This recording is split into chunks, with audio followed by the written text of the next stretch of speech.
Welcome to episode number 9 in my multi-part series where we discuss Bryan Kohberger and all things Moscow, Idaho. In this video, we're going to discuss the search warrant, the items seized, and who I believe is the DoorDasher. Let's jump right into this video without further ado.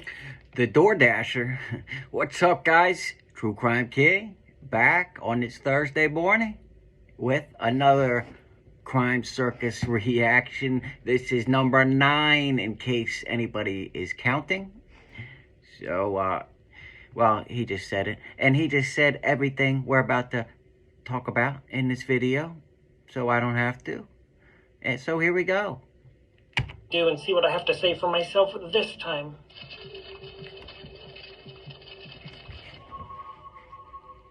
Good evening, ladies and gentlemen, and welcome to the Moscow, Idaho Crime Circus Show. My name is Drip Drop, and I'll be your host as always. And for those of you that don't know, this is an award-winning YouTube channel. See, I've got my award right here. YouTube sent this to me because this is a really good show, and YouTube loves it.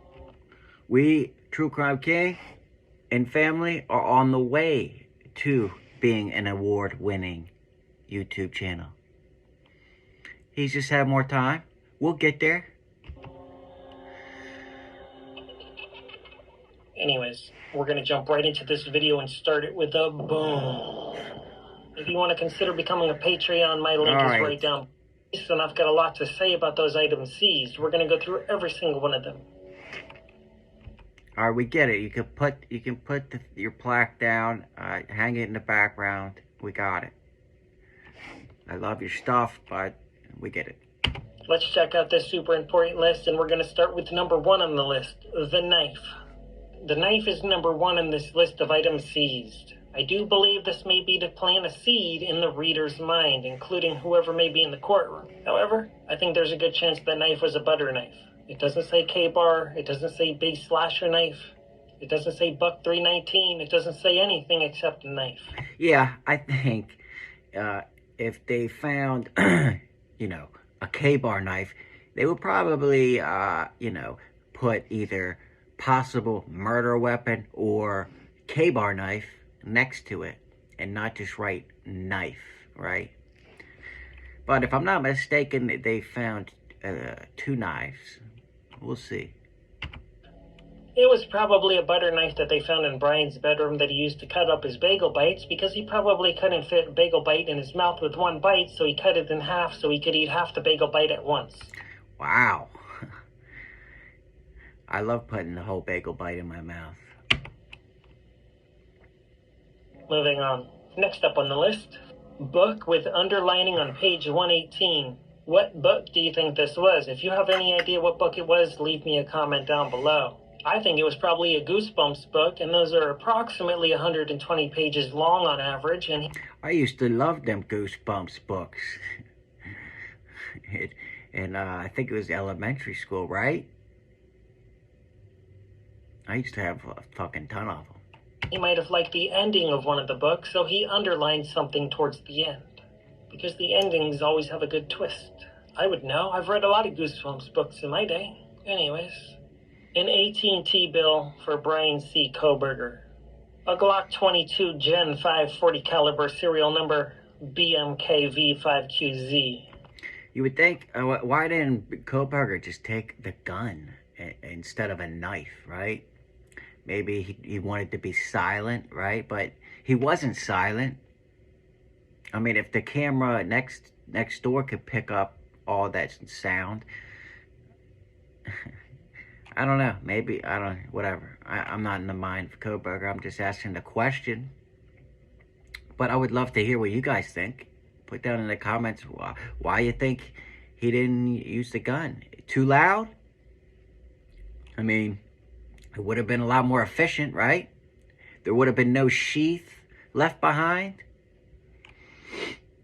I mean, they could have found the shell casings or the you know, the casings, but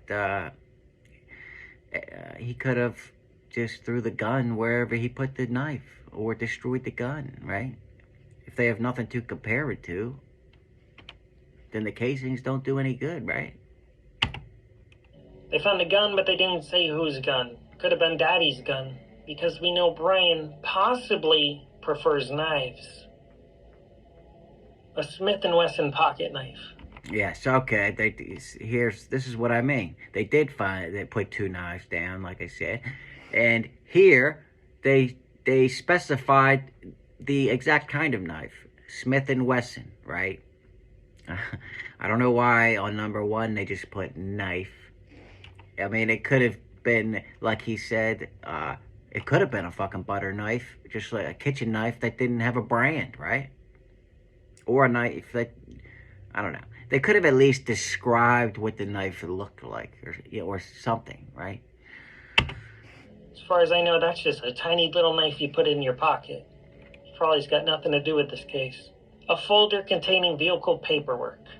They could have easily listed this folder containing vehicle paperwork as number 1 in this list, however they chose not to. Moving on. I don't know. They probably didn't do it in any specific order, right? I don't think when they're writing this down, number 1 is necessarily more important than number 6, right? Maybe that's just the order that they found the items in, right? Acer laptop. This shows they were possibly dealing with some poverty in this family because the Acer laptop is pretty cheap. Yeah, Acers, you can get them for like $100 or less. They have a few high-end models, but from what I've seen, Acer is basically the Kia of laptops. Correct. He's correct on that. It's the cheapest. You probably want to avoid the cheapest things in life, if possible, anyways. Green leafy substance in a green container. It certainly sounds like they liked their broccoli in that household. I'm not gonna miss it this time.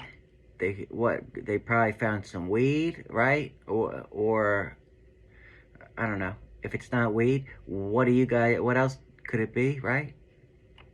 You can put down in the comments. Documents. That could be any. We've all had some green leafy substance at some point in our lives, probably in our house at one point or another. Most of us. More green leafy substance in plastic bag. Was it lettuce, broccoli, spinach, or kale? That's what I'd like to know, and I know you, the viewer, would like to know too. We would like more details on this list.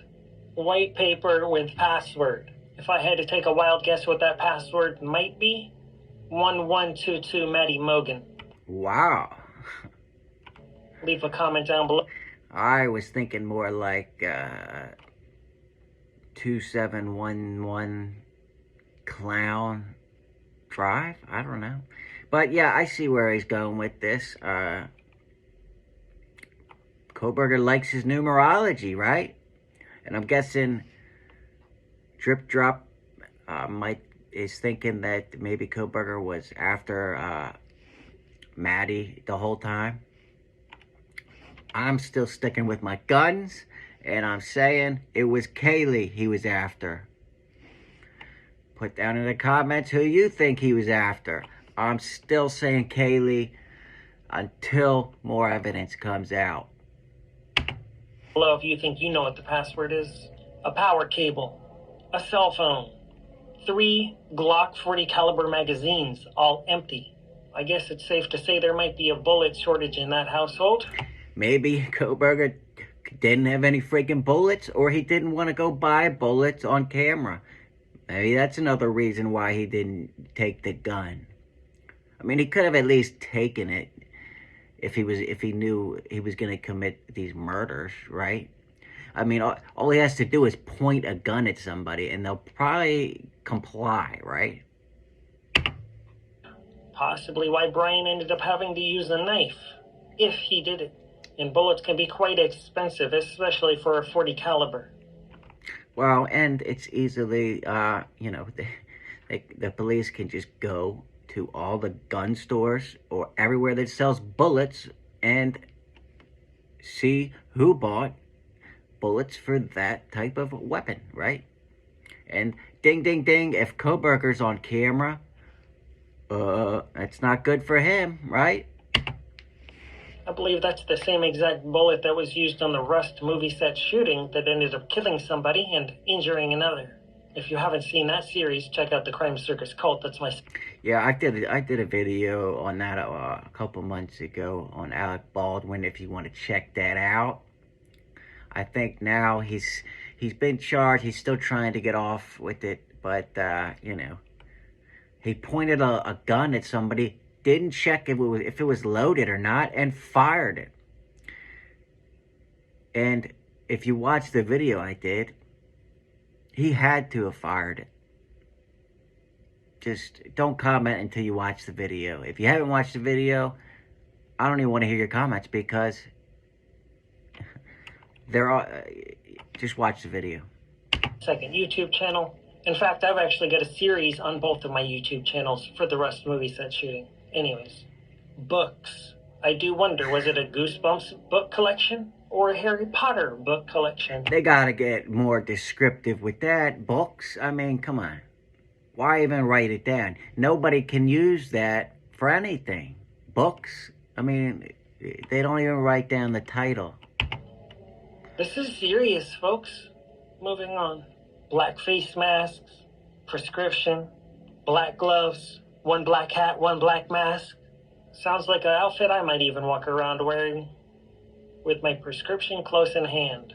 Next on this list, personal identifying documents. That could be his social security card, his birth certificate, maybe an ID, New Balance shoes, dark colored jacket, dark jacket, dark colored jacket, dark colored jacket. Lots of dark colored jackets we see. Dark colored shirt, dark colored shirt, dark colored shirt, dark colored pants, dark colored pants. Why don't they just put black, right? As you can see, this household must have looked like the same exact closet that the Addams family shared. They like their dark colored clothes and black on black on black. And black and dark colored clothes are super hard to keep clean if you have a cat or even a dog. Any of you... And real quick, I'm letting you know now, it's already, this video is going to have to be split in 2 parts, because this is just going to be an hour-long video if I do it in 1 part. So it's going to be two parts to this. This is going to be part 1. You pet owners out there know what I'm talking about. Leave a comment down below if you have trouble keeping your clothes hair-free. A clear plastic glove. I guess they only found 1 clear plastic glove instead of gloves. So that's kind of odd. Do you think he transported any gloves all the way from Washington to Penn State? Personally, I doubt it. 1 Asus laptop with damage. 1 HP laptop with damage.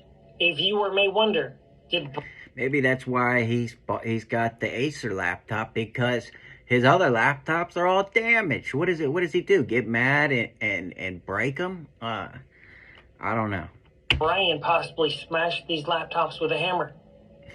Although that's possible, I think it's more likely these laptops broke themselves. And real quick, everybody that's been on my lives, you know, me testing them out, getting better. We got a nice little, you know, family going. And I make it so only the subscribers can you know, comment, because it's just a lot easier and nicer, right? And that's how I like it. So that's just how it's gonna be. HP laptops and Asus laptops are always breaking themselves. You use those for less than a year and they will be bits and pieces of those laptops all over your household. Truthfully, once you go Mac, you never go back. Wow. That is not true. I just had a Mac and I went back. So, but I guess maybe for Drip Droppy, it's, he likes the old Apple, right? And this comes from a lifelong Windows user. Application. Well, like I just told you, I just switched from Mac. Record of sale for a Glock 22 Gen 540 and I like it better. Caliber. Item photographed but not taken. Makes you wonder, why would they need a photograph of something but not take it? Maybe. Granted, It was a phone. It wasn't a computer. Maybe it could have been important and maybe they should have taken it. Who knows? Note in desk. Ladies and gentlemen, what do you think that note said? Yeah, well, they just say note and desk, right? Why didn't they put note about blah blah blah in desk? I mean, me personally, if I had to take a wild guess, I'd guess it said, "Dear Maddie Mogan, I love you forever." A criminal psychology book. Documents and DeSales University notebook. XL Columbia Navy fleece. oh, it doesn't say dark colored. It says navy. I guess dark color means black, because if it's navy, which is a dark color, this is navy. I mean, you're not going to be able to tell because I'm putting a filter on this, but they wrote navy and not dark. Some kind of drawing. Makes me wonder, is Bryan Kohberger some type of artist? Are there other drawings? Or is this just his one and only piece of artwork that he's ever done? Or maybe it's something his sister drew. We just don't know. We don't, right? But, okay, this video is getting long. This is part one. I hope you liked it. If you did, you know what to do, right? Smash the like button. If not, it's okay. You don't have to smash the like button. I'll be back with part two later tonight. Don't worry. And I'll be on live too. Those of you that want to come. I'll see you there. Until next time, True Crime King out.